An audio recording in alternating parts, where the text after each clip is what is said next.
Welcome to JH. Here is how to change the dimensions of any picture in Canva. To begin, select the Create a Design button.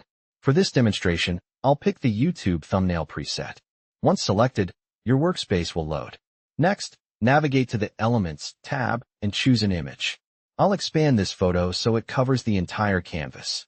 Let's assume this is the project you want to modify.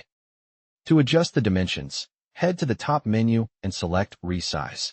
You'll notice the current width and height settings, which represent your existing canvas size. If you need a specific resolution, like 4K for high-definition video, you can enter those values. Canva usually keeps a history of your previous aspect ratios here. If the size you need isn't listed, simply input the 4K dimensions manually into the fields. After entering the numbers, click on Copy and Resize. Canva will then launch a new tab featuring your updated project at the new scale. Thanks for following along. If this guide helped you, please hit the like button. See you in the next tutorial.